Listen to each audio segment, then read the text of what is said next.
Arsenal players do their absolute best in preseason game against Tottenham Hotspur to pressure the club to buy a forward. This is the ArsenalVision post-match podcast. My name is Elliot Smith. You can block me on Twitter, Yankee Gunner. Yeah, I mean, think about how hard it must be to play against such terrible opposition as Tottenham Hotspur with what was a historically bad defense last season and score no goals expressly to pressure the club to go out and add someone like Eberechi Eze. It is a masterful gambit by Mikel and his players, and I, for one, hope that it works. Hello and welcome to the ArsenalVision Podcast. I am thrilled to be back in the hosting chair and thrilled to be back at home. I know many of you are not thrilled that I'm back in the hosting chair due to the bravado, the bravura performance of Phil Costa in the hosting chair. But, you know, we can't have Phil host every day because then what would I do? Cry in the corner. And a lot of people were crying in the corner yesterday because we lost a preseason game. So we'll talk about that. We'll talk about Alexander Isak potentially going to Liverpool. We'll talk about Eberechi Eze maybe sort of potentially coming to Arsenal. We're going to talk about attacking questions and tactics questions and intensity of reaction questions. It is I would say, packed lineup. But a couple of things I want to let you know. We had the Coventry view of Gyökeres on Patreon last week. This week, we got the Sporting Lisbon view with Sam Fonseca from All Things Alvalade, one of the leading Sporting Lisbon English language podcasts. So that was great. Happy to do it. We had Transfer Daily yesterday. We've got history pods. In fact, the history of the North Bank came out from Tim, and that was really, really cool. So lots of fun stuff over there. You can use code AVP50 and get 50% off the first month. And by the way, we've had our first instant reaction. So yesterday, live streamed instant reaction. You get them, boom, right at full time. There's Clive. There's me. There's any of us who are available. You see our faces, which is the downside, but the upside is you hear our opinions, which may also be the downside. But the moral of the story is the instant reactions are there. And we would love to have you for another season because this is the historic treble season. It was remarked to me to remember that the Invincibles lost in preseason to Peterborough. And so This is just an extension of that. This is more proof that we are going invincible this season. Here with me now, after just 2 minutes of waffle, is Clive. Hello, Clive. Hello. How are you doing, mate? I'm good. I've recovered from our beating we took yesterday. Hammering at the hands of hated rival Tottenham Hotspur. And I'm prepared to talk about it. Let's see if we can get some perspective and see if anyone's going to agree with me. So it should be funny. It is pretty funny that you take Ange Postecoglou out and you bring in someone who's even halfway decent as a manager, and immediately they look at least somewhat organized. It's pretty funny how quickly that can happen when you actually do tactics on the training ground. But, you know, that's just me. What do I know? Clive, I think one of the things I do just want to mention, and I want to mention it briefly because we have a lot of topics to get to, but is just I don't think we should take for granted the size of the support in Hong Kong and in Singapore. And, you know, there were more people at training watching Arsenal train the other day than I think went to the Liverpool game. That was a near sellout in Hong Kong, or maybe a packed stadium, sold out, almost 50,000 watching the North London Derby, of which almost all of them, you know, huge majority of them were Arsenal supporters. And the size of the club, the scale of the club right now is absolutely massive. The support is massive. And maybe that's just a little bit of a reminder to the owners of the club how big this club is and how big the ambition should be to match it. Yeah, I'm not sure the owners need reminding when I look at those commercial merchandise numbers and see what parts of the world they come from. I think they will soon realise that we're very much a global club, and we all know what's happening in the US and how massive we are there and how much commercially that part of the world supports Arsenal. So this was somewhere we haven't been for a little while. So it was actually a bit of a shock, wasn't it, to sort of see that and see that developing. And when you sort of watch the game, we do an IR, and I saw James's little piece he does on his channel, and then read some of the articles that come out, and you realise, actually, hold on a minute, this is massive. This is really this is seismic. This is about people connecting, enjoying the club, being able to support the club, travelling to support the club. It's just some sort of put it in perspective for me. Actually, this club belongs to all of us, right? And sometimes you can get a bit narrow with your routine when you go to games, where you go, what pub you go to, what chicken you buy. Oh, this is just me I'm talking about. and where you sit and who you talk to. And then you get your mind opened up to realise that this is massive. And if you were a Spurs player, they might have had the win, but looking around that stadium and thinking, crikey, Arsenal are really big, So, good perspective there from everybody. Yeah, definitely. And it's, it's just great to see. Like I said, I don't want to harp on it, but I think it's exciting to be reminded, because you can get into these online arguments about, war a trophy and where's your Champions League and all that. And, I get it. This is still about sporting success, but even despite maybe falling short of some of the sporting success we would like, for one reason or another, Arsenal continues to grow and become, really a global superpower in the game. And that should hopefully lead to us having more financial muscle to use to become a sporting superpower, which, of course, as I already said, is going to happen this season. So let's get into maybe a little bit of the overview of where we stand right now in terms of how things are feeling. We've now played 3 preseason games. The Asian tour is over. I think the Milan game was good, although they were shit. The Newcastle game was a physical test that we came out on top, but I don't think it was necessarily a classic. And then obviously the North London derby didn't go the way we want. And there's a part of me that just thinks scheduling a fixture like this in preseason is silly, because it makes the stakes feel higher than stakes should feel in the preseason. Yeah. It is still about getting up to speed physically, trying some things tactically, integrating some new pieces. But when you see flaws in the game against, Hong Kong 11, people don't care as much. When you see it against Tottenham, people really care. So do you have any thoughts on the intensity of reaction to this and the wisdom of scheduling a fixture like this in preseason? Yeah, I mean, I'm not against the scheduling of it. I mean, you have to remind yourself what a preseason tour is all about. And, lots of teams do it right down the levels. I mean, they have bonding weekends and they have preseason friendlies close to the beach. They can spend the weekend down there, And the key part, when I saw Mikel's post-match press conference, I looked at his face. You can always tell where he is, if he's traumatized or anything like that. And he looked so happy. He looked so happy. He looked like, he wanted to win, obviously, but he really looked happy. And I thought, why is he so happy? Because obviously he's got what he's wanted out of the tour. He's got his players into a certain amount of shape. He's been able to get some messages across. And one of the big things about a preseason tour is getting all the staff together, resetting all the goals, realigning people back to what we need to achieve, and resetting the culture and seeing what leaders emerge within the group. And I think that's why he's probably happy. He's probably had lots of events on for the players. He's seen them. He's got to know them. They've got to know each other. When they're in the trenches, they're going to revert back to the 80-degree heat or whatever it is they're doing. And they're doing sprint drills. And then when they're doing that alongside each other, that's when you form bonds, right? Yeah. That's when you form bonds. That's the difference to winning and losing. That really is. This game has got a short-term pain, but the gain for the season, for getting everyone together, is massive. Why do you think Gyökeres couldn't wait to get over there? It's important that he does what the other guys do and shows commitment to the club, etc., by doing that 13-hour flight, even if it's only for a few days. It is really important. And so there's us, who've just seen us lose a game to a dodgy pass and a long shot against Spurs, and they get their moment.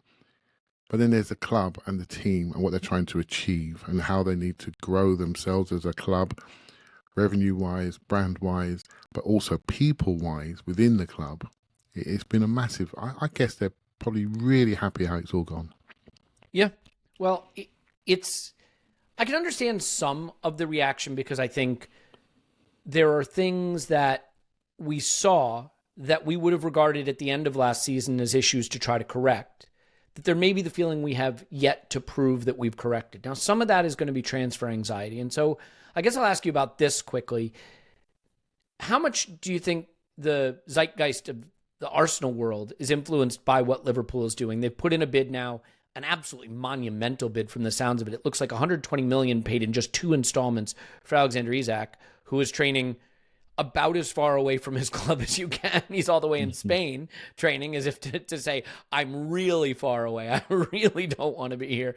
Do you have any thoughts on that approach, and maybe how they are going so big this summer, and that is creating additional anxiety for us, understandably? Yeah, I think there's... Obviously, I spoke about the tour then and why maybe the club feel positive about the tour. Then there's the football. And we're supporters, right? And we are there for the football. And when you see the football, you don't see the training, you don't see what's happening, you don't see any of that. You just see the football, and we haven't quite won. And you look around on your Twitters and you look on your phone, and everyone's buying players. So we forget the 6 that we've just bought. I can't remember last time we bought 6. Forget that. We want the 7th, and can we maybe potentially get an 8th? So and we want those players to fix the problems that we've just seen in the last game, right? So, but Liverpool, they know what they're doing, right? They're a smart club. They invest well. They sell well, and so. I don't want to go into net spend arguments, but others will. Their net spend talk is about still, spend. Talk about net spend. Their net spend is positive, right? Compared to it's a little bit better than ours potentially, and so they got to do what they got to do. And for me, I'm not discouraged. I want these other teams to be good, not too good. I want them to be good because it forces us not to sleep. Because I think we're good. And it forces us to improve. It makes us better. It makes what we go to watch as Arsenal people better because we're not being lazy in our thought process and deferring decisions. So I'm hoping it encourages us to make decisions with people that we maybe like, but there's a potential to do something if it presents itself. So for me, people are anxious. I read something that I think someone sent me, someone we know, sort of saying basically, it does feel like Arsenal is on a precipice of a storm if we lose a game. A real game that matters. We've been set up massively for the first phase of the season as that club, right? So really tough start to the season. The manager's come third 3 times in a row, but he needs to win the Champions League this year. Second 3 times in a row. Sorry, mate. Yeah. Got my numbers wrong way around. Thank you, Elliot, for saving me. Because you just got him sacked there. Yeah. You saved me in the comments. Thank you, mate. All right, so he comes second 3 times in a row. And he's got to win the Champions League next year and the league. Otherwise, he's got to go. So let's throw the games at him in the early phase of the season. It feels like that. And so this pre-season has a level of tension around it. Because we know what's coming, right? We know what's coming, and it's going to be tough, right? Yeah, it is hard to thread the needle of blending expectations and reality in such a way that you don't seem to be accepting mediocrity, but you also don't seem to be embracing entitlement, if that makes sense. Yeah. Because nobody wants to finish second, and nobody wants to make a semifinal of the Champions League. And yet, I regard that as meaning you're pretty damn good. Bad teams don't achieve those outcomes. Bad teams don't finish ahead of Klopp's Liverpool and don't finish ahead of Pep's City, but Arsenal have done that. We just haven't summited. We've had some reasons why last season, I think in particular, is hard to analyze for all the reasons we've covered a billion times. But my point is simply that it cannot be true that you finished second 3 times in a row and made a Champions League semifinal and that you're bad. So any of the hyperbole around we stink, we're bad, we're dull, we're terrible, like there's 18 stinkier, duller, worse, more terrible teams out there, but we do want to summit, and there is a question, a reasonable question to be asked about whether the ambition has been shown in the market and whether the tactics support us summiting.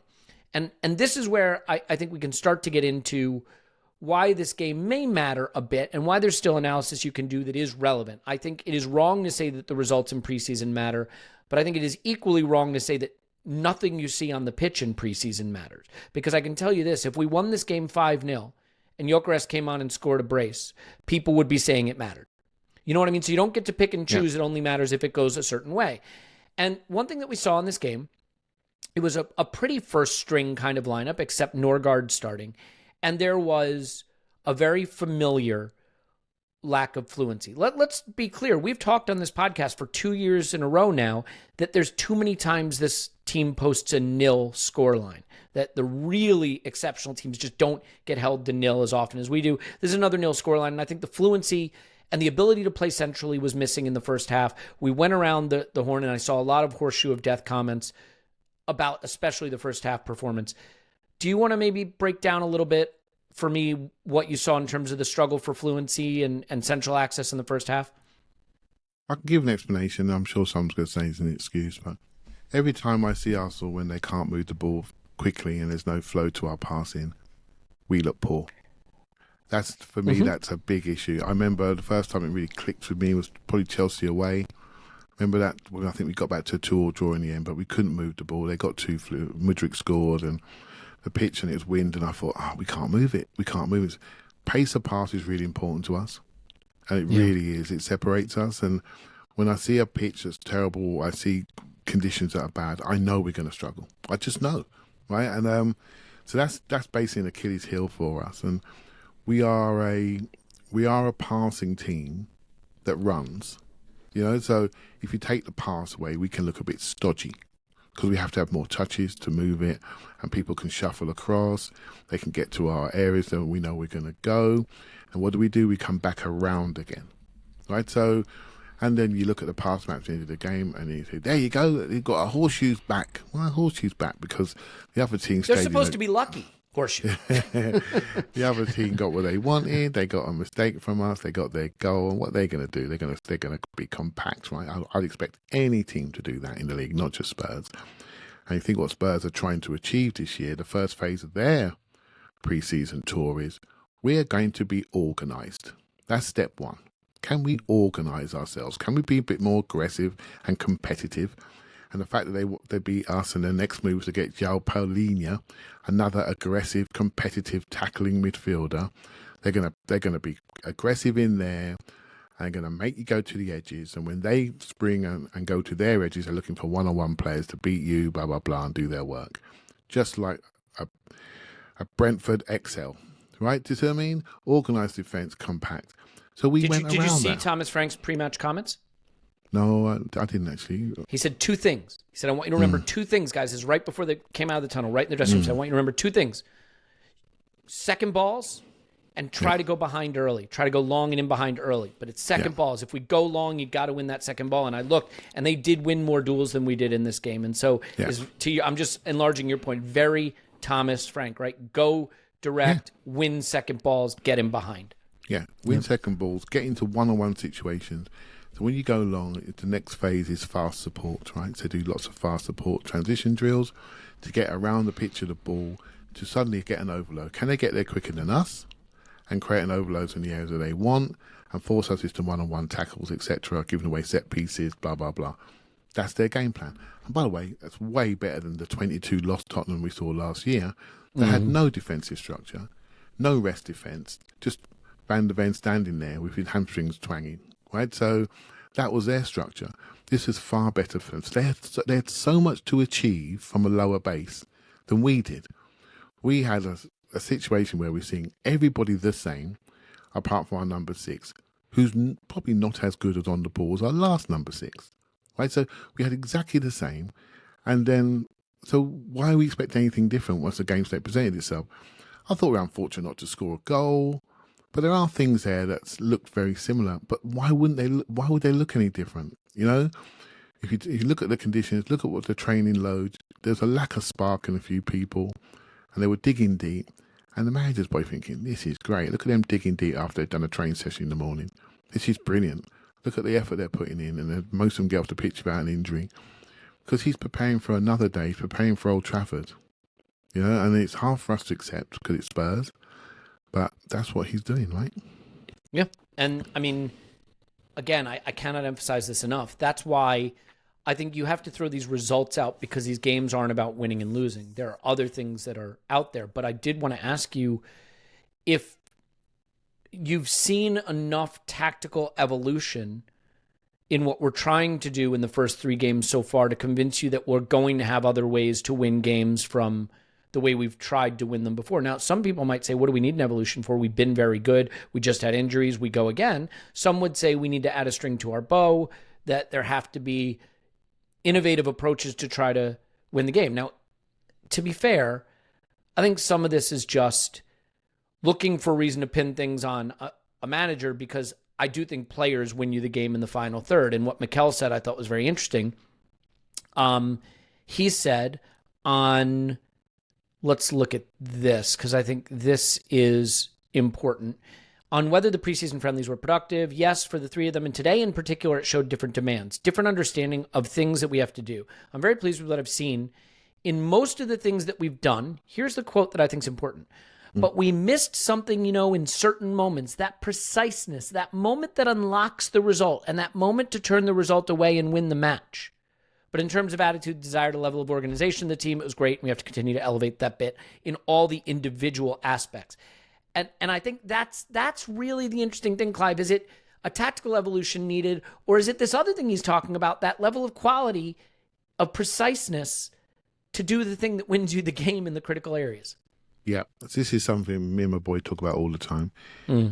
Edge of area intelligence and composure on the finish.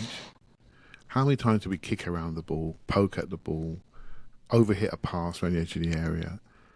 I know it wasn't easy. It wasn't easy, but this is something that I think has been a general theme. I think we lack IQ around these areas, and we get there a lot. We're there a lot. We own territory in most games, but I don't think we're that smart. It's something I've been consistent about. I don't think hey, look, you asked me a question about tactics, and everyone can say, okay, we don't have any centrality, no creativity. They just say it. What does it mean? What does it mean? It mean, I was talking to somebody, one of our patrons, really smart guy, and he gets it. He said, the run activates the pass. Yeah. So this is about movement. What don't you have when you trained in the morning and you're playing in this heat in the afternoon? You've been away from home for 2 weeks. You're maybe not as sparky on the movement to create the pass, to create the creativity. Do you see what I mean? And this is tough. This is tough to sort of explain to people. When you're not quite fit, you're not quite fit. This is what this is about. And now we have to drag out some fitness. Spurs didn't. They compacted and the pitch got smaller for them. And they got what they wanted. Do you see what I mean? And so that movement and spark drives the pass, which is the creative pass. But when we're about to do that last thing, that last shot, that last touch to make sure the ball is presented in a position where you can strike it, we weren't quite good enough. We lacked a bit of composure. And that just is a lack of match sharpness. I think most players, when they're coming back after preseason, they can tackle, they can run, they can jump. They maybe take a bit more time to recover between actions. But one of the last things you get is that quality of finishing. Yeah. It's the last thing. It's about sharpness. And we were a little bit off it, mate. And we got a nil. Yeah. Well, there's naturally going to be a couple places that I think people look when we get a nil, and one of those is the left-hand side. You want to quickly comment on that? We can talk a little bit about the Eze pursuit as well. Yeah, this is if you watch that game, and you watch a game of football, and you're a football supporter, and you love the team in red, and you look around that ground, and everybody's wearing red, and we've got them camped in their area. The guy on the right-hand side, who, by the way, had a tough game as well, by the way, but he's got money in the bank, so let's not talk about that, right? So, and the guy on the left-hand side, we've seen him a while now, and we're wondering, are you quite there? I felt in this game he was fine, but it was more of the same. It was more of the same that we've seen before. Again, when I talk about lack of intelligence, I think turning away from a right-footed inverted cross where forwards know what you're doing, going into dark spaces on the left-hand side, kicking it off someone getting a corner becomes a 50-50. Thomas Frank told Spurs how to defend corners properly. Guess what? They look a little bit better than they did last year. No one's talking about the goalkeeper no more. They've got him well protected. Doesn't take much to coach away that situation. Okay, we know our tip-top becoming set pieces neither yet. So that will come in time. But yeah, I'm loath to critique too heavy when we're not there. We're not ready. However, there's a trend about our left-hand side, and for me, a lack of technical ability in one-on-ones on that side of the pitch. I think we are down. We are down there, and everyone admires Martinelli's pace, for example, but Porro handled his pace. I've seen Trippier handle his pace, and so it's about how you use your running power. And how you stop and start people, have you got the gears, etc. Have you got the moves to make people hesitate? Saka goes past people so many times, but what does he do? He freezes them, and their studs going in the ground, then he's gone. Do you know what I mean? Have you got the ability to really put people off balance? So it comes back to technical ability, and I think that's where we're lacking on that side of the pitch. And it does need to change because it's making us a little bit right-sided heavy. Now, people will talk about the fullbacks and they'll probably cut and paste. Why can't we get a Ben White on the outside of him to give him a bit of room? Well, I will say, without being too critical, one thing that did concern me in the second game when Havertz runs around him, he doesn't take the overlap, and then he takes a shot, goes for a corner, deflection when we have people in the box and an overlapper. Got to get smarter. Just get smarter about your decisions. Doesn't mean you can't play. Of course you can play. But you've got to be smart. When you get into these areas and we've got a 2-on-1 or a +1, you have to use it. And that will come. That will come when things really, really matter. It's pre-season. It doesn't matter yet, but it's opened some scars up, Elliot. Do you know what I mean? It really has. Yeah, and there's not a lot of credit in the bank right now. I do think that there tends to be a scapegoat that winds up having a lot of focus on him in any team, in any squad, even the successful ones, where everybody just starts to lose patience.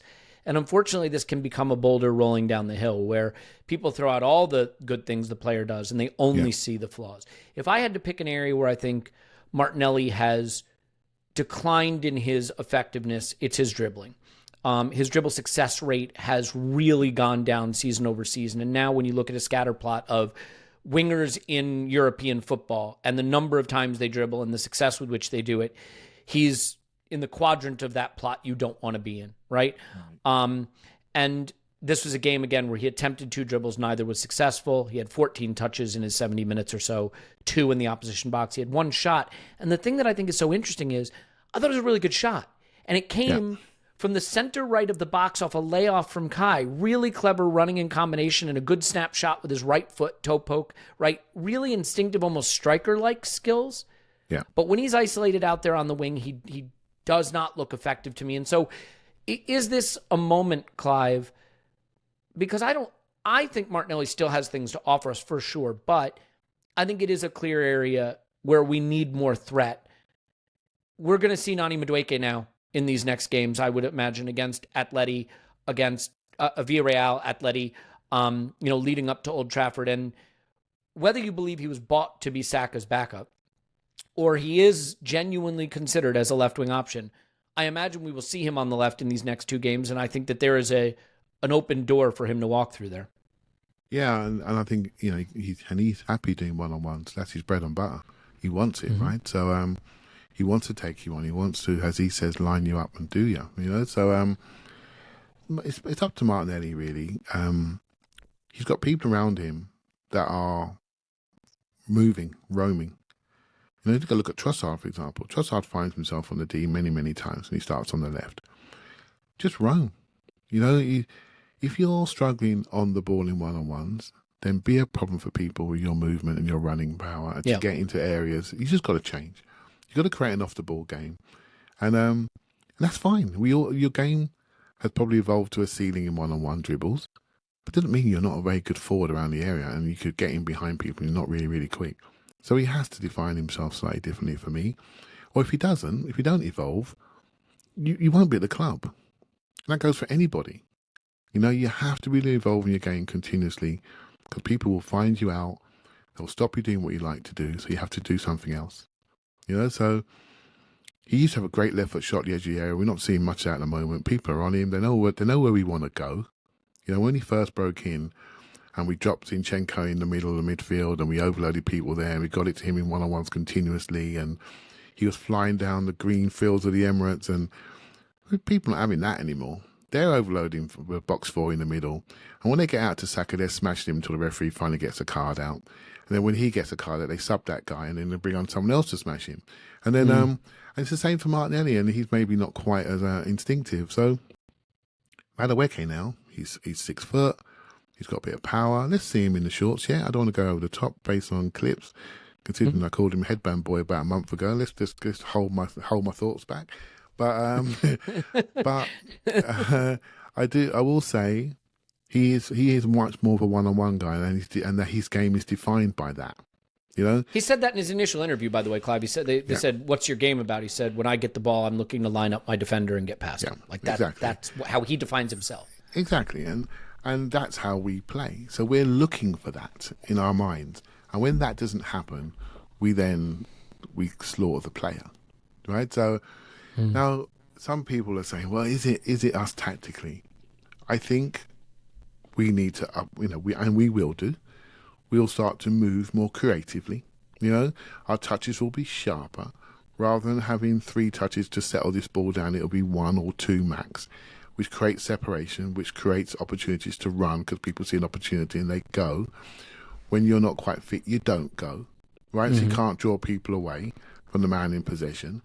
So I want to hold my thoughts there. Although I have the same fear as everybody else, and I'll say to you, Elliot, I'm wondering if this is our Diaz moment per se, as we spoke to yesterday.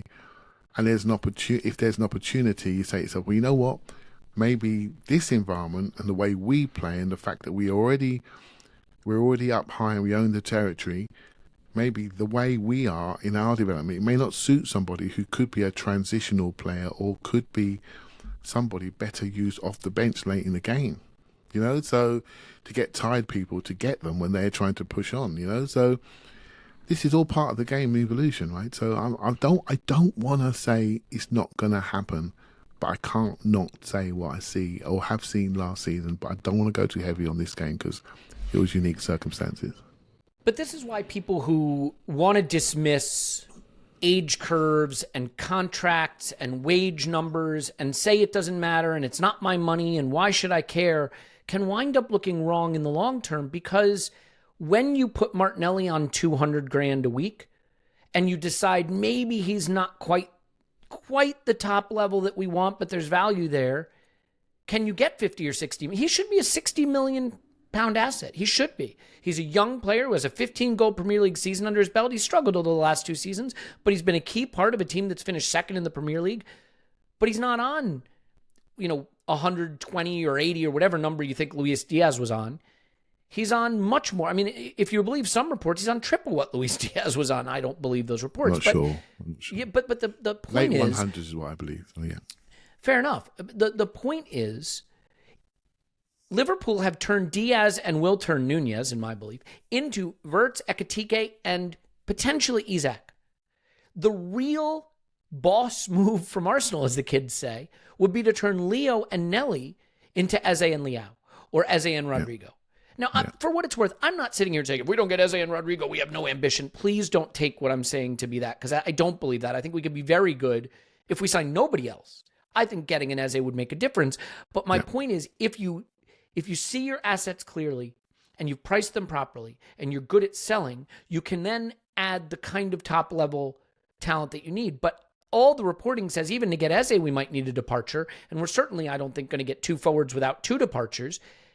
And suddenly that becomes a little more complicated. So these things do wind up mattering. In terms of the Eze approach, Clive, I think Fabrizio, as recently as today, as we're recording this on Friday afternoon your time, has said Palace are essentially preparing for an Arsenal approach. Now, the way this works is the release clause is about to expire. But we never had any intention of going to the full release clause. So I don't think this has changed anything. It is still a negotiation around, hey, the player would like to come. Here's our valuation. Can we find a middle ground? Now, their manager has talked about their short numbers. He doesn't want to be left short at the last minute.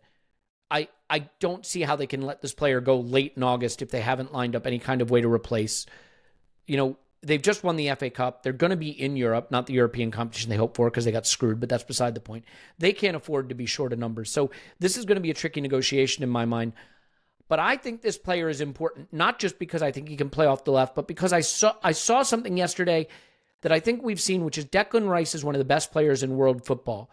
But there are games where that left 8 role is not a clean fit. And it was a weird game, by the way. This is a reminder that fitness matters.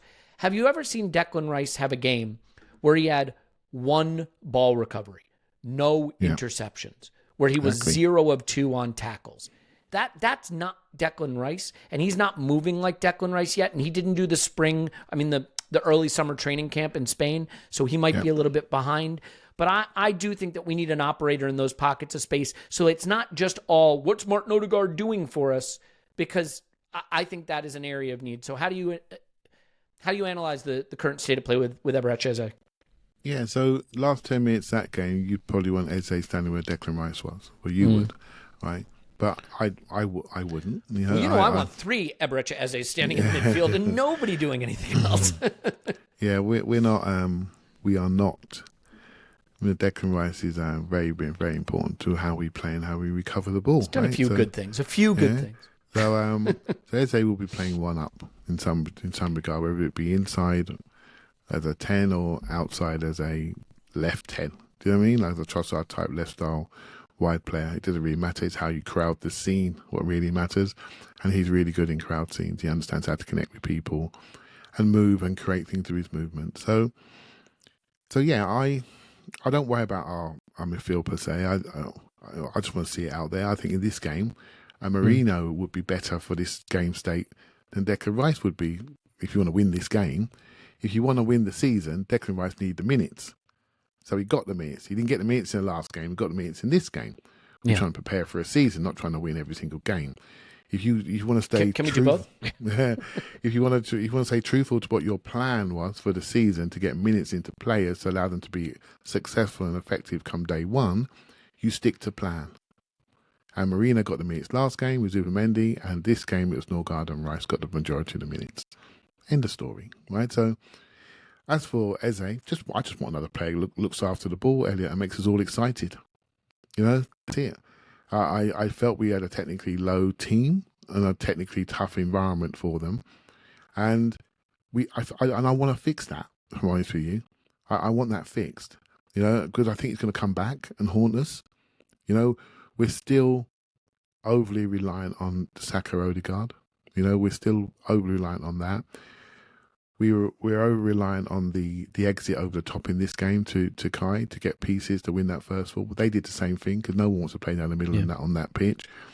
And so a bit of a long ball game it developed into second ball game, bits and pieces. Can we get one-on-ones? Who can recover into zone 14 quickly enough to get tackles to stop shots coming in? Very basic game of football. I watch this all the time on non-league, right? So I know how this goes, right? So it's not. Please do not get too upset about it. In a normal Premier League environment, this would be way different. But I do think, I'll say it again, and it's something that it really dawned on me in this pre-season actually, was other people in wide areas had as much technical ability as we did. And that needs to change because we're Arsenal, we're elite. And we need to be able to look after the ball better than anybody. Yeah. And that's it. So we have to fix it. And it's the August, and I think we will. Yeah. Do you feel that when it doesn't work, all eyes, I mentioned Martinelli, but it feels like Martin Ødegaard comes under a lot of scrutiny, and I think he has so much responsibility for so much of what we do. I mean, the ball is at his feet a lot. He led us in shots. He led us in chances created. He had 11 ball recoveries. That led us as well. He got into the box. He's a very busy and active player. Whether, he's getting the final thing exactly right now is another story. So one of our best moves resulted in a cutback to him where he was part of the buildup, floated into the perfect space, and he just misconnected with the ball. And people are going to look at the last thing he does. I think he is a phenomenal player. I still think he has more sort of box-to-box qualities than final third maestro qualities if you want to start to put people in the little boxes of what they do. But I do think with White on the pitch and Saka and Ødegaard, that does start to look a little bit more familiar to me as a trio, and that seems to work really well. Do you have a sense of how Ødegaard is performing? I think it's been a really good preseason for him, but there still seems to be a groundswell of a little bit of frustration. And I know everybody wants Ethan, but Ethan didn't play in this game. And I find that really, really interesting. So what are your thoughts on how that position is developing? And I think the sort of slightly strange factor of Ethan not playing, although it could just be a fitness issue we're not aware of. Yeah, if it's a fitness issue, then we don't know. But I will say, I wanted Ødegaard to stay on the pitch because I thought he was playing quite well. And, you have to ask yourself a question. Back to my Zubimendi Nørgaard thing, should the minutes have been shared? When you got 40,000 red shirts in the crowd, I think the manager thought, I got to give him something. Do you know what I mean? And maybe Ethan suffered for that. But I'm guessing there, Elliot, he may have had a little tweak and they said, you know what, stay off. I think Ødegaard, just go back to your base where we were talking from. He had a couple of shots in the Liverpool game. I think he had a shot against Donnarumma, against PSG. We were trying to, at that point in time, we were worried about him. We're worried about where he was in his health and fitness and weight and energy and bounce and all these things we were worried about. When he had those shots, we were shocked when he had those shots. And now he's banging in shots. He's all over the ball. He's trying to get tackles in. He's really energetic when no one else is nowhere near the energy levels that he's at. That means he's responding. He's responding to a down season. So for me, I'm not looking at minutiae yet. I'm looking at his attitude and desire to lead this team. In the Newcastle game, first half, it was very quite even in the first half. Well, you were there, mate. When he came on, we owned the ball, didn't we? Immediately. We owned the ball. Yeah. They disappeared. Completely changed the game. He just changed the game, got on the ball. It just ends up being on his own all the time. Gets it moving. Energy goes up. He sets the example. Leads the pressing. Tells people where to stand. And Newcastle just stepped back. Over. Do you see what I mean? Yeah. The kid comes on with the incision that we all remember, but it started from the moment he came on. So this is Ethan's development. He's got as much ability in his feet, but your ability to apply your talent to run a game of football is the next phase for him as an 18-year-old and someone that's personality-wise, having the football personality to dominate. So this is a big development for Ethan. He's young and it's going to come, but at the moment in time, Ødegaard's the man. He wants to dominate games. He wants to dominate possession. Now we can all argue: has he got strong enough right foot? Does he overlap enough? Well, I saw underlaps and overlaps in this game. He's read the comments, mate. He's trying to do it. So I'm not looking at him anymore because the feedback has gone in. The coaching messages have gone in, and now he's trying to apply it. And when he gets sharper, he will. He had a banging shot against Newcastle, I believe, from outside the area. This is all good stuff, the stuff we were seeing 2 years ago. So I'm hopeful he's going to have a good year. This may be also where the heavy leg thing comes in the preseason of it. There's a video going around showing a sequence of play where Saka gets the ball. He's doubled on the outside. The Tottenham line is not good. It's broken. And there's a clear underlap for Ødegaard to just run into space so Saka can slide the ball to him. But he wants the square ball at the top of the box. He stays in that position. Now, there's a part of me that wonders, is that just not having the right attacking instincts, not having the energy in the legs? I also do think there may be a coaching component here, which is Ødegaard's responsibility to not allow us get countered, to ensure that we can break up play if we lose it. And these are competing motivations, right? To really challenge the defense to get goals, to keep your structure and your shape, to not concede goals. And there are some that would say we have to work on that balance. I don't know, because the only two people that could tell you why he didn't make that run would be Ødegaard and Mikel Arteta, right? Like, I don't know. I didn't see it. My legs are tired. Ultimately, I think we microanalyze it. Well, yeah. Well, he decided I want the ball to feet. Yeah. In the game, which I think is his instinct, for what it's worth. There are in the game. There are hundreds of decisions, and you make them according to how you feel about that moment. He may have scanned. I can't remember the moment, Elliot, but he may have scanned to his left and realised there was a pass on, and I want it now because I can see I can move it there. We've decided, in our super analyst brains, we've decided we want to see underlaps and overlaps. So you haven't done that, right? So why are you not doing it? Because we're not sure about you technically. We're not sure about your ceiling. Blah blah blah. We've decided that based on what? Based on some people saying it, who are prominent online. Come on, man. This is July. It was July the 31st. This game was on.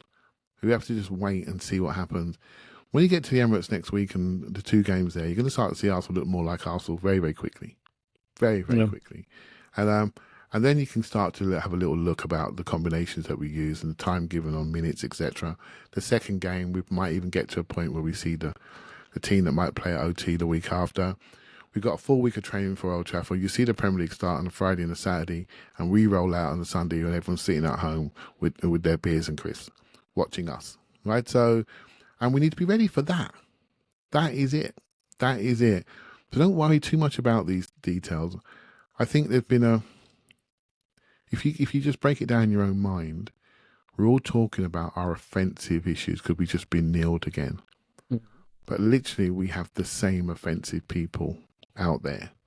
Yet we're expecting massive differences. The same coach, so people can now say, do I blame the coach for not introducing new tactics?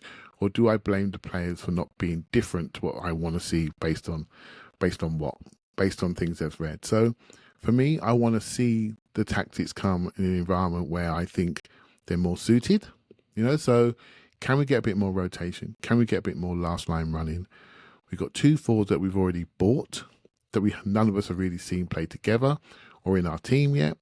And we've got another one we thought we'd really, really love to come in, who none of us know how he's going to play because of what his moves are, because he's so creative. It could all change in an instant. And we are investing in these areas of the pitch, and it's been long overdue, right? So we just need to hold on a little bit longer. Yep. Well, I can't often relate to the things that professional footballers are going through or the manager is talking about, because they just live in such a different world.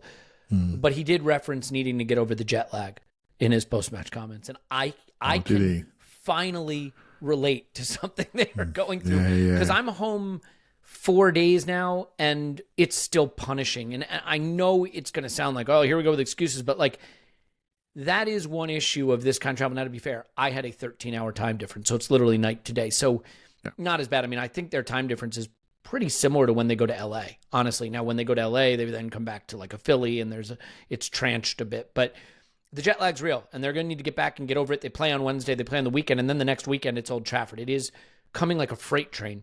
You know what else is coming like a freight train? An ad read. But before I do that, I'll let you know, we're going to talk about their goal. Obviously, the foul that wasn't called. Raya's poor summer. Miles Lewis-Skelly's learning curve and our left back depth issues. Yep, we need to buy another left back, everybody. It's that time of year. We'll talk about Zubimendi's impact, Leo's injury, and Gyökeres' first appearance for Arsenal, which told us everything we need to know about why he will be a success or failure, whichever one you think it showed. So I'm only going to tell you about one brand today. That's all I think you can handle. If I thought you could handle more, I would. But today I feel the mood says only one brand, Elliot, and that brand is Shopify. It's a good brand to know about, though, because if you are going to start an e-commerce business, you've got some things you have to worry about. How do I get cart checkout optimized? How do I make sure that I'm selling on Instagram, on TikTok, on Facebook, on Twitter, on whatever platforms I might want to sell on? How do I make sure that when people are in the cart that they don't just buy this one product, but this other product that goes well with it? How do I manage the tax implications? How do I manage the shipping? When you put it like that, why even start an e-commerce business in the first place? You know why? Because with Shopify, you don't have to know any of that. You have to know your product, you have to know your pictures, and you have to know what you want to sell it for. Maybe you have a URL. That can help. Shopify will do the rest. It will build an e-commerce site that looks professional, that sells on all the platforms, that takes care of the cart, that takes care of the taxation issues, and the shipping. With the shipping and the taxation, it'll do all that. It's great. It's easy. It's dynamic. And Fortune 500 companies use it. You can use it with a simple click. There's no code that you need to know or anything like that. Established in 2025 has a nice ring to it, doesn't it? Sign up for your $1 per month trial period at shopify.com/ArsenalVision, all lowercase. Go to shopify.com/ArsenalVision and start selling with Shopify today. Shopify.com/ArsenalVision. Do it now, Clive. Is that enough of that? Indeed. That it. Clive. I'm not saying Kepa has to start at Old Trafford. I'm just saying it would be best if Kepa started at Old Trafford. I'm kidding. Some people may not be. They get a goal. It's not a happy moment, but I think it comes from what was a clear foul. Let's be clear. It is a clear foul. Yeah. Now, I don't often like to ask you to repeat stuff you've said on other podcasts, but you said something on the instant reaction yesterday that I think bears repeating, because I don't think David Raya is having a very good summer. I think David Raya's flapped at some stuff. I think he was badly out of position on a couple of their corner kicks, like really, really weird positioning. I think David Raya looked his worst when he was competing with Ramsdale. He looked his best when he had the job, and now he's got another goalkeeper there, just standing in the shadows, and we've had a ropey preseason from him. I also think he was a potential player of the season candidate last season. So, let's keep things in perspective. But it's not been a great preseason. I think the one thing you touched on is when you got frustrated with Raya towards the tail end of last season, in the PSG tie, for example, you talked about things he didn't need to do, and he did it again in this moment. So you want to talk just quickly about that? Yeah, so Raya was a hero last year because we had a massive single point of failure with him, didn't we? Regarding he had to stay fit. I'm sure he played games when he wasn't in tip-top shape. And he looked mentally exhausted towards the end of the season. He had a period where he was Spain's number one as well, so he wasn't getting the break.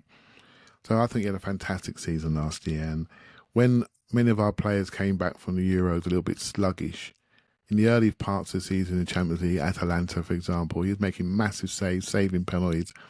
The Villa save, I mean, it as high as it could get, and so he's done really, really well. But towards the end of the season, you start to see a little bit of fatigue in his decision-making. That was it for me.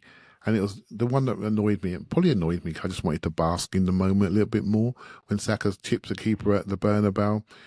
And we just need to chill out and enjoy it, and he's running out of his box and rolling it to Saliba, who can't see over his shoulder, and he gets robbed. And then people saying Saliba's losing it. Well, Saliba's not losing it. And I felt at the time, you just got to manage the game. And you don't need to be running around. You've just gone 4-1 up in a tie. Why are we running to roll the ball out? And that's just yep. Where I was at that time. And I felt in this game again, it's not about his positioning. We have him up high, so our centre backs can split and our fullbacks get higher at the pitch. So tactically, it's absolutely fine. But if you play straight down the middle, you better be ready for a bounce. Or otherwise you're telling someone to turn in and turn out and then drive through people, which he can do, by the way. He's very good at that. Yeah. Got caught, and then we look stupid. So for me, it's the passing decision, not the positioning. Do we have to do that?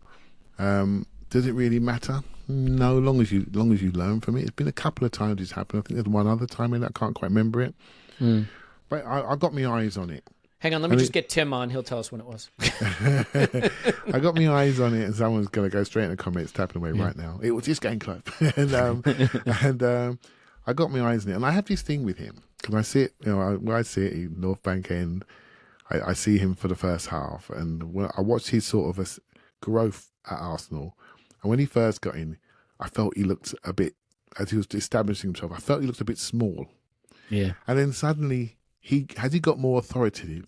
He grew, and I'm looking at him now, and I'm thinking, you're looking a bit small again, and I don't know what it is. It's totally unfair. This is not analysis. It's just a gut feel I have, and that shot from Murphy just sort of cheesed me off a little bit. It snuck in, and I thought, oh mate, I'm not saying it's his fault. I just felt it just a little bit. Oh come on, we should be stopping that from at source, by the way. Yep. And then it snuck in at the near post, the only place it could go in, and it found it. Do you know what I mean? And they're like jogging away, high-fiving 2-2, don't deserve to be anywhere near us. Yeah. And but it's pre-season for everybody. It's pre-season for the refs. It's pre-season for the players. And you know what? Goalkeepers need it too. Need to get their distances right, need to understand where they are, get their anticipation on crosses, it needs to be sharper. We have to, just because they're in goal, they are players too. And they need to be there. The first thing that goes is on through balls. When you leave your box, you don't get your sort of orientation correct. That's one of the first things that goes. Yeah, they all save shots all the time in training, right? And so that it should be sharp at that. But that spatial awareness when are in crowd scenes, it takes a bit of time to come back. So that's where I am with it. Yep. I mean, look, we weren't good on set pieces at the end of last season, and Gabriel Magalhaes not being there is a huge part of that. But watching this preseason and looking at that last season, I do wonder if there are some details Raya can tighten up on. The interesting thing is, I think one of the things he's fantastic at, like really genuinely great at, is claiming crosses. Yeah. And you think, oh, that's where his height would show up. No, he reads the flight of the ball well, and he claims crosses really well. So what did Thomas Frank do against him? What did he do? He put Van der Ven on him, who basically pushed him into the goal. He did do that, by the way. He absolutely did. That's another one where I think VAR would be all over it, just like for their goal. We're talking referees just not quite at the races, right? So no, weird refereeing performances out there. He hits the post, and we have the scar, don't we? And we're now analysing him and getting him, and Kepa starting at OT, right? So this is what I mean. You have to just look at the game in context, and the referee was poor when it came to assessing what a foul was, both ways. Well, and just weird things like I know there were drinks breaks and stuff, but you have to play 6 minutes of extra time in a preseason friend. Like, what are we doing? In 33-degree temperatures. I wanted it when we were 1-0 down. Of course, I think Mikel did too, to be fair. But I think the other thing that's going to happen with their goal is that people are going to look at Miles Lewis-Skelly and wonder, is there a little bit of a weakness in his game developing where 9 times out of 10, he's going to take his man on and drive it forward, but that 10th time he's going to lose it. When he does lose it, really bad things happen. He gets a red card. We give up a big chance. We give up a goal. First thing I'll say is he's fouled, so stop. Second thing I'll say is players have to be brave and take players on. And so many of the good things that happened to us against Real Madrid, or even the good things that happened against PSG or happened at all since Miles Lewis-Skelly came into the team, happened because he has that bravery and that strength and that ability to stride away. And for a team that struggles to pull the opposition out of its shape, him doing that becomes a really important part of that capability. So I don't want to take that away from him, but whether you think it's a flaw that he needs to work on or whether you don't, it's still the case that it feels like we've got a very young player going into his only second season starting who is now nearing that, quote, single point of failure, unquote, range. And I'm wondering how you feel about left back depth. I mean, I think Zinchenko will still find an exit this window. Calafiori certainly has question marks around fitness that are not going anywhere. Kivior, I guess you could say, is an option there. The one thing I will say is that, let's remember, Jurrien Timber was a left back for us at first because Ben White is our right back, and I think there will be a lot of games this season where they both play. They both start. But I'm curious how you're thinking about Miles' development and the current state of left back, and does Mikel get to do his favorite thing this summer and buy a left back? No, I don't think there'd be riots if you bought another left back. Unless I would have taken Jarell Hato, by the way. I hate that he went to Chelsea, but I agree with you. Honestly, I looked at him. When you look at him, you can't look. Just watch the clips. He looks a lot like Miles in his play. And so you can't do that. What's the point of getting someone through the academy and then bringing somebody else in it just like him almost? He'll who's also young and fighting to build his career. 19, So what we do? We've got our 18-year-old and you bring in someone who's 19. That doesn't make any sense at all. I like the 8 defenders we've got. Minus Zinchenko, shall I say? That'd be he's number 9. I like them, and I haven't got a problem. I think we have a situation. I've always liked Timber as left back, so I'm not even concerned about that for a second. We saw what Jed Spence did against Saka as a righty on the left. It works. Livramento does it. Trippier does it. It does work, particularly with a lot of lefties coming off the right. It's a real problem for them. So I'm not worried about that left back situation. I think what's really important is, really important in the grand scheme of things, Elliot. I like the creativity that Calafiori and Miles offer. They're good on the ball. And at this moment in time, Miles is in pre-season, so he looks a bit heavy-legged. And Calafiori was looking really, really bright until his knees started to swell up, right? So, and he got out of there quickly. But when they were, if you just close your eyes and remind yourself of how good they are on the ball, it makes up for the maybe lack of on-ball creativity that we see from Declan Rice, shall we say, who does many other things, basically keeps everyone up the pitch, right? Because he's so dominant in the tackles and the pressing and everything like that, and he sweeps up. And when we didn't have Declan Rice against Newcastle in one of the halves, you were there, Elliot. How vulnerable did we look on the transition without him? Yeah, very. Yeah. Again, pre-season, we didn't have the legs. People were getting their miles in. So we think about the game state that we're watching, and then we take a picture in our minds, and then we think we didn't have this, we didn't have that. This player did the right player, blah, blah, blah. There'll be another game which suits them really, really well. But what I will say, the 2 left backs we have are really good on the ball. And for me, the thing I'm taking away from all this, forget the incident and being 1 yard off and a pass here and decision here. The thing I'm taking away from this is, how do we elevate Arsenal Football Club?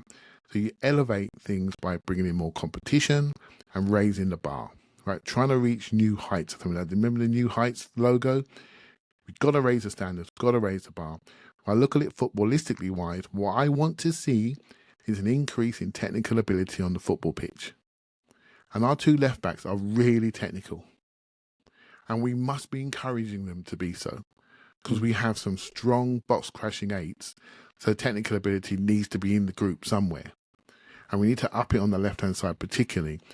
We need to get a rhythm on that side of the pitch, which is far more consistent selection-wise than maybe where people are standing and what we expect from them. But I truly believe, if we're all talking about it, the club tend to be more advanced than us, and I'm sure they're thinking about it too, and hence why we're linked with somebody.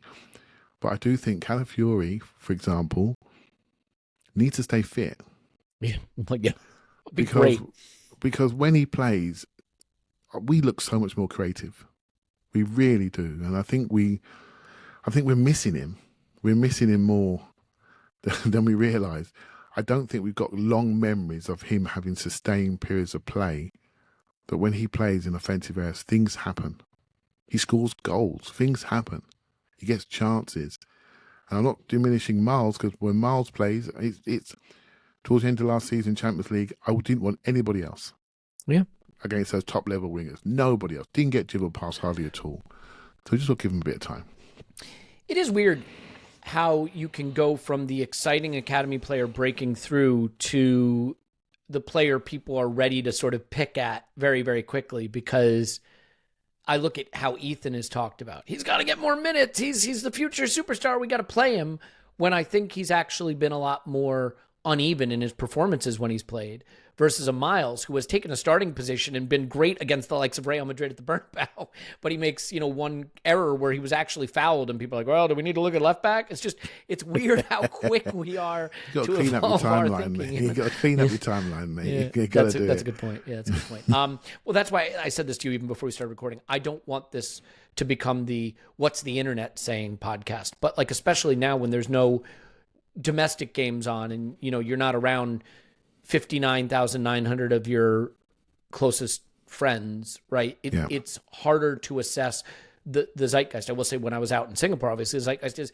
absolutely brimming with positivity, but that's always going to be the case when the club is in town to a place for people who have not had the chance to see them in years. And I can't emphasize strongly enough how special that was. So, sorry, go ahead. I was gutted to miss that trip, because I wanted to get that feeling of, sometimes you get a bit narrow-minded, and first time it happened to me, I can remember when Granit Xhaka was having loads of stick online. I went to a pre-season friendly when Xhaka stood up to warm up, because the whole ground stood up. And I thought, you know what, don't over-index what you read. There are people that really are supporting, will be supportive. So, and it's not easy for these players. Think about the pressure that's coming their way this year if we draw a game, let alone lose one. And so, if we can't provide that protective state for them, then no one else is gonna. No. So we just got to wait. Next week I'm looking forward to seeing the players, Elliot, and seeing what they look like, how they're moving. To see if I can spot anything. At this moment in time, this is first phase of the pre-season tour. It's massive for the globality of Arsenal. It's massive for the culture within the group, within the staff, within the players, to understand what the priorities are. You get a chunk of time with the players day and night. You get to see their behaviours, how they interact. This is massive for the coaching staff. And I realised that, and I saw Mikel's face in the press conference. I thought, well, I've just seen us lose to Tottenham, and he's seen something else.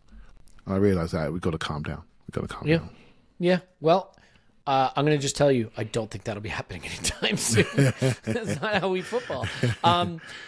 A couple of other things that I think are important, and one is just the Zubimendi impact. We're still learning about this player, and we just have not seen that much of him. But if you wanted to be uncharitable, and I'm not saying I want to be, you could say the single biggest difference in this game is simply how we look with Nørgaard at the base versus how we look with Zubimendi. And it's not because Nørgaard isn't good, but they are different profiles. And I also think Zubimendi's impact is that he helps Ødegaard stay higher, and it moves the whole thing up a line, and it also means the ball moves a little quicker and it can move left and right. And I love Thomas Frank's comments about Nørgaard after the match. If you haven't found him, go find him. Just spoke glowingly about him, and I think he is a lovely player that gives us a measure of protection against, where we would be without Zubimendi.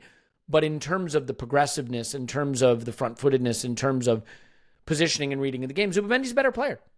There's nothing wrong with saying that. That doesn't mean Nørgaard's a bad player. Zubimendi is a better player. And Clive, when he came on, I think we saw a big difference. We haven't seen a ton of him yet. I think the more we see of him, the more we may appreciate how he can help us with some of the things that are frustrating people. Yeah, Zubimendi can play in any team in the world. And that's it. So he's just watching him roll around the base of the team, just how he's always available. And I've watched so many training sessions where you can tell the players that are trusted and the ones that are not in all different angles. And the ones that are not, you go out to other players, and then the ones who are, they get the ball a lot, and because they just move in the right way and they're ready to receive it. And so yeah, he's a very good player. And my worry is he's really, really good, and we're already thinking, well, can he do 60 games? So, he's just really, really good, and that's pleasing, actually, because let's be honest, when we saw him play at Old Trafford for Real Sociedad, some people were wondering, was this worth waiting for? And wondering, is he going to get run past, etc., which I'm sure he will. And as soon as he does, we'll be wondering if he's physically good enough. But he suits our team. You can see it straight away, can't you? The way we play, the rhythm by which we play, he suits it massively. And I think he's really intelligent. I think he's offering different layers of movement, pressing in, he follows through, he trusts himself to go and feel a game, and he goes higher on occasions, and we naturally will feel around him, so he can do that. I like when he tries to slide the ball through. I just like his game, I did actually say to you, Elliot, that he could be the most important signing of Mikel Arteta's regime, and I stand by it, because these are the players that run your team. We all focus on centre forward right now because that's what we want. I think it's quite important too, by the way. But that's what we want. But this guy is he's important to what we want to do. And yeah, I like him. I like him a lot. Yeah, I think it's too early. So I find that player to be difficult to evaluate instantly. I don't think I know his game well enough yet to say, here's what I think he's doing. So I'm going to do the rare thing. It doesn't make for great podcasting, which is just kind of shut up about him and try to watch him a little longer and learn a bit more. I'm the same with number 10s on occasions, right? Players like Wirtz and players like this, it takes me a little time to see them. When everyone's going crazy about Smith Rowe, it took me a while to see that player, Sixes I'm all right with, fullback, exterior players and sixes I'm all right with, Those pretty number 10s, mate. They take a bit longer to get to, mate. I'll leave that to you and Tim. Yeah, I do like a flash number 10. Okay, a quick hitter on this one. Mikel said he just felt a tweak talking about Leo. And I think there's a lot of anxiety around this because I think there's a perception, it may not be the wrong perception actually, that a Leo sale is linked with an Eze purchase. He hasn't signed that new contract yet, and Dortmund supposedly are sniffing around. Are you concerned about that injury and it potentially delaying our ability to do interrelated moves? Only if it's a complete groin rupture. Which it almost certainly is, knowing our luck. Not just his groin and a couple other muscles too, just to be safe. So if he's felt a tweak, the best thing that you do when you're him, when you know your body and you've got potential move on the go, you get off the pitch. Yep. I did read that walking through mix zone, he wasn't springing through, so maybe he has got a proper tweak. So but I don't think that'll stop anything happening down the road. He just, again, I just think it might be the right time for him, but let's not pretend he can't play. And he's quite inventive, and his game hasn't reached the ceiling yet. He's playing really well for us. He scores goals. He's mostly always available. He has assists. He comes off the bench, can have impact. He can start games, have impact. He can also have quiet games. But he's quite... You've left out the most important thing. What's that? Have you seen his biceps? This man, I will send you a picture of it. And I I am a man of envy. That is who I am at my core. This man's biceps, you talk about short king summer. He is having a short king summer to remember. Clive, his biceps are immense. I'm sorry for the nonsense, but it had to be said. Well, I did see him on holiday this year, and let me tell you something. When you see an elite athlete amongst your midst, you realise your imperfections quite quickly. He's in good nick, right? So, it's let's see what happens with him. I think there's an obvious opportunity to upgrade in that situation, isn't there? And we're all doing the maths. And so, let's see what happens. The good news is we did get better updates, by the way, on Calafiori, Timber, and Gabriel, who Mikel said would be ready for the start of the season. So just something to bear in mind there. I do think it's worth touching on Gyökeres' first minutes in an Arsenal shirt.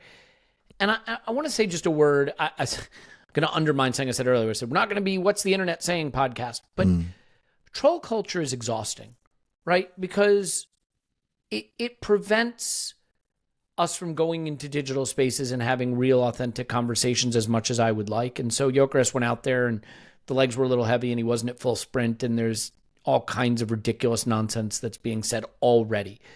It does show you just how much under the microscope footballers are now and how much under the microscope managers are, and the need not just to win everything, but the need for every game and every performance to be good in every way. Otherwise, there's going to be people that are opportunistic about creating, memes about it. But I am curious what you made of it. To me, he looked exactly like what I'd expect of a player who has had one training session with his club and was not training with Sporting before the signing. He's going to need to get fit and spend more time working with his teammates. It's that simple. Yeah, it doesn't really matter what the price tag says or our expectations are.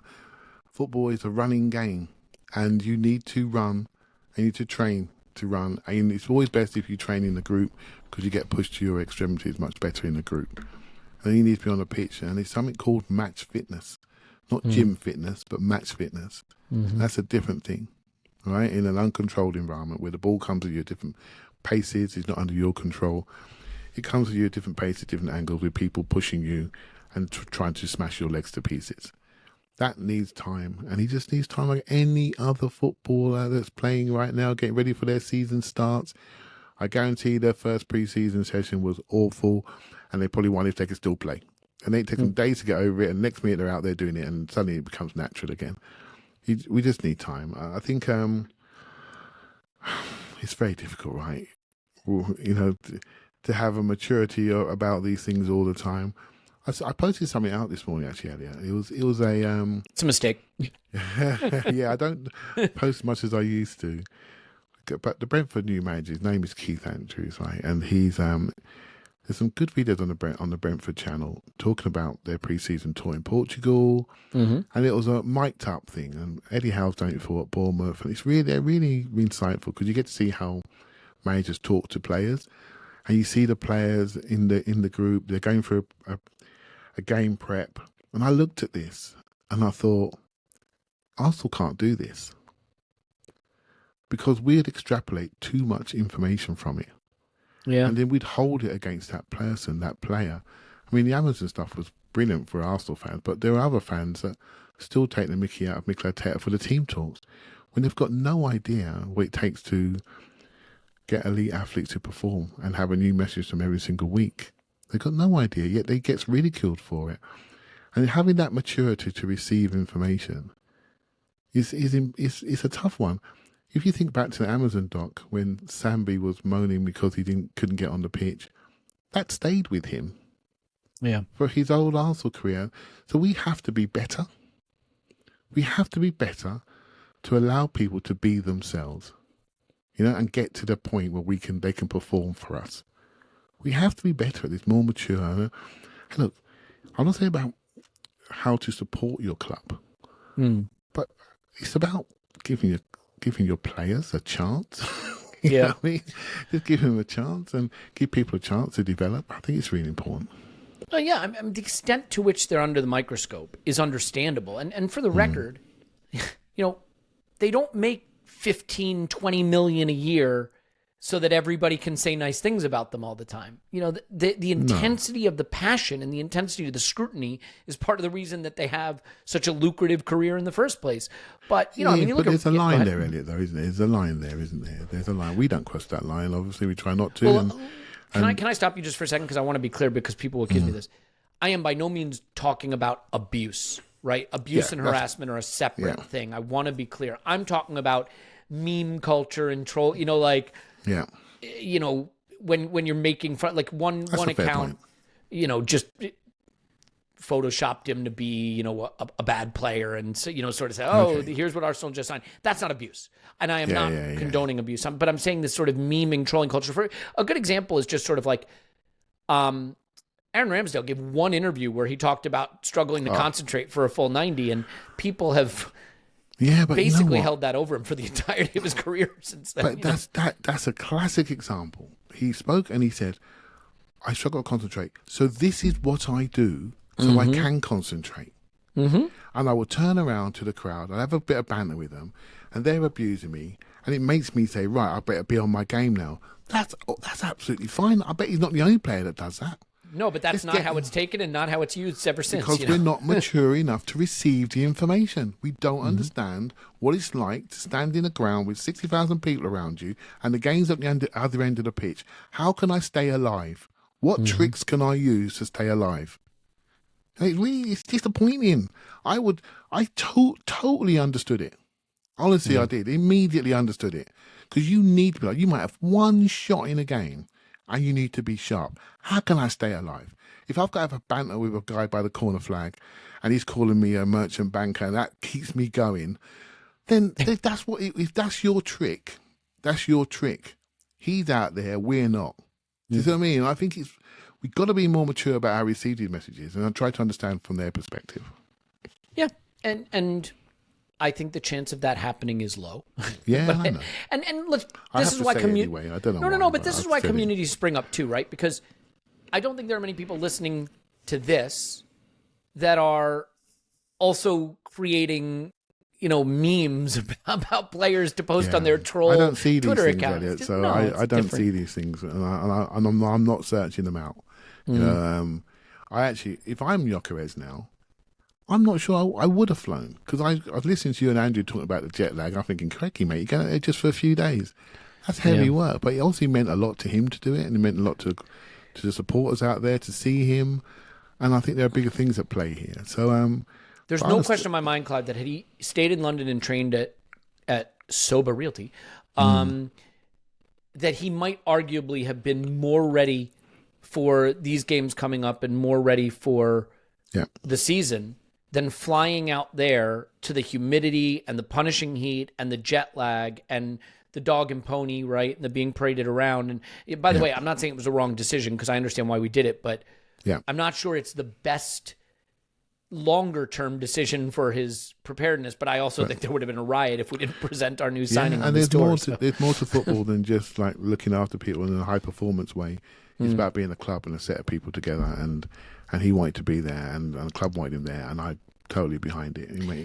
I bet people were so excited to see him out there. I bet they were. Yeah, and I'll give you a last example of just how scrutinized these players are. There's a picture of, I want to say it's like Saliba and Kai, or it's two Arsenal players waiting at the airport for the flight back to the Emirates, sitting in chairs, kind of laughing with each other. And in the background of the picture, not even in the foreground, is Gyökeres sitting in a chair, hand on his head, looking at his phone and looking down, you know, just, but realize he's just scrolling on his phone, getting ready for a flight. And someone posted it and they're like, look at the toll it's already taking on Gyökeres. You know, and it's like, that's the degree of the microscope they're under. And it is the case that, like, you're right. You kind of just have to let the stuff go. You know, that is the classic example of please touch grass. So, okay, last super quick things here. One more on the game and then one more on Mikel and the takeaways. We'll get out of here in a minute. But any quick thoughts on Downman? You and I haven't really had a chance to podcast about Downman together, so I wanted a chance to say I think he should be as hyped as humanly possible and talked about in the most glowing and hyperbolic terms on every podcast we do. What about you? Yeah, I'm not quite there yet, Elliot. I'm not quite that's a there in that mistake. situation. I'm trying to be sensible about this. Hey, look. Do we go with Downaldo or Messman? Yeah, I'm trying to be sensible about this. It's hard, right? When you see someone flowing through the pitch like that and seeing grown men trailing in his wake, it's hard not to get excited. But you do have to remember it's pre-season. But the hype with this kid is real, and he is no surprise, shall we say, to those that know, and I'm sure he's no surprise to anybody in the club what he's been doing. And so yeah, just got to look after him. Do you think he's going to play? Do you think he's going to play real minutes this season, or have we built that expectation up wrongly? Is that not something we should expect from him? It would be unprecedented, really. It depends if he can get out of double maths, right? If he can't, then he's going to have to he's got to go back to school. So and that's what he's got this year. He's at a full-time school, and so he's got a long time to go. And I think he will get minutes this year, Elliot, and that feels pretty obvious to me. And I think it'd be quite exciting when he does. It all depends on the cup draws, for example, and the Champions League draws, the strength of opposition. There's opportunity. It depends on the schedule, games that are upcoming. He's a very talented boy, and he's not one of these people that lets opportunities pass him by. When he's on the pitch, he wants to show what he's got. And that's the most encouraging thing. That having talent but not having the ability to apply it is something else. He wants it. I mean, he wants the whole show, and you can't hold people back like that. But we can be responsible by how we communicate with them. Because when he has a bad pass, an overhit pass, or a bad game, what are we going to say then? He has that thing that is different in sports, and every sport has it. You could take someone who's never watched the sport before and knows nothing about it, and when they see that player, they go, "Oh, that guy's pretty good, isn't he?" Yeah. You know what I mean? He's got that thing where you immediately just notice his talent.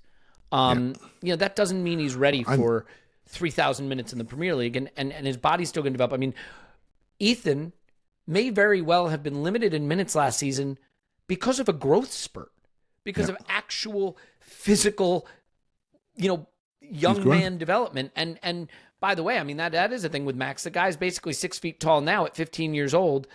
He may actually wind up playing in the NBA rather than the Premier League, depending on what happens with his body. So we'll just have to see, Yeah, so let's give him time. He should start at Old Trafford, though. Go ahead. The club will know. They know his parents, what their height is. They would know. These guys get measured all the time. They know everything. We're just watching. We're watching somebody new and exciting. This is all under control. How this is managed, and it is nice to see what stands out to me. It's just the movement, how he moves, the balance by which he moves and the movement, the gears in his movement. He's just not even touching the grass. And you can't not miss that. That is God-given talent, and much like internet trolls, he doesn't touch grass. God-given talent, and then he wants to show it as well. So he's got the mentality side, he's got the talent side, he's had to 30,000 hours of training side of things in an Arsenal academy where he's looked after. He's got the lot. He's got the lot. So we just have to wait. I'm not sure people are prepared to, but I'm trying. I'm trying not to eulogize too much. Yeah, you set yourself up, right? Because you let the fans see this player, and once you see it, you can't unsee it. And Mikel's got a real responsibility there to manage that 15-year-old in the right way.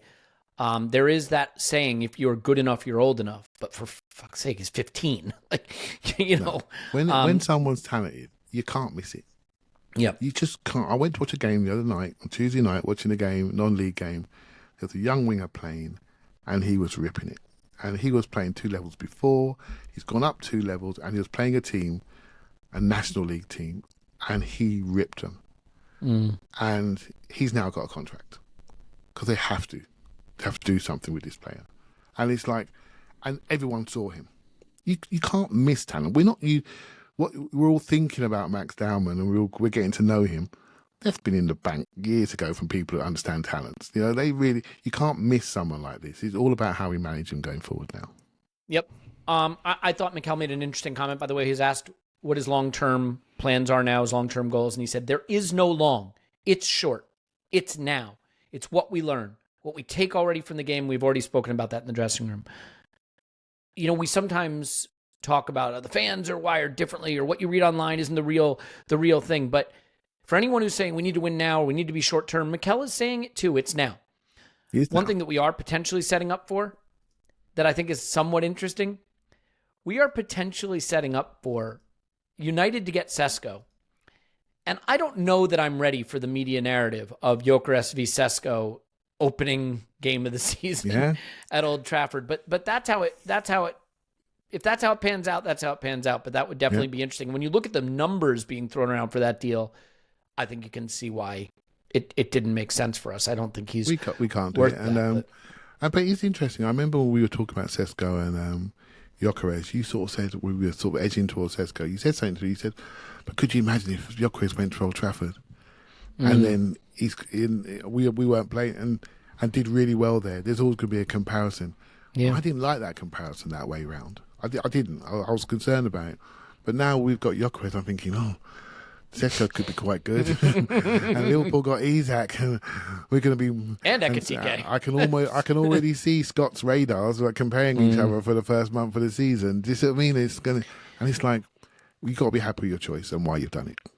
Well, and it is going to be the case, right? It was sort of similar with Caicedo and Rice, but it'd be even worse with a striker because they're expected to score goals. The day Sesko scores a goal and Gyökeres doesn't, it's going to be, we blew it. What we're thinking in the day Gyökeres has a brace and Sesko kicks one into the stand, it's going to be the opposite. And that's going to be a hell of a roller coaster ride. But you know what? If there's anything I can trust, it's that Manchester United, who definitely got it right when they bought Højlund, and then definitely got it right when they bought Xerxes, will definitely get it right when they buy Sesko. I mean, what are the odds? Højlund's looking better preseason, by the way. For God's sakes, Clive. He's running in a straight line. When he's averaging half a shot per 90 in the Premier League, call me, okay? Just telling you. Let's leave it there. If you want to get the Sporting and the Coventry perspective on Gyökeres, I think they're great pods, and I hope you'll check them out over on the Patreon. There's the Transfer Daily that we just did. The instant reactions are coming. There'll be instant reactions midweek for the Villarreal game, Atleti game? Villarreal game first. And then Atleti next. And just stay with us all season long for the treble. Okay, we'll leave it there. We'll be back with a main pod on Monday as usual to talk about Eze getting the number 10, which I think would be pretty exciting. But there'll be plenty more. Clive, thanks. Thank you very much. My name's Elliot Smith. Thank you for listening. As always, we love you so much, in case we haven't said it, but we do mean it. And now I will go back to doing what the players are doing, which is managing the jet lag. We love you. And we'll talk to you after Arsenal 10. Villarreal 0.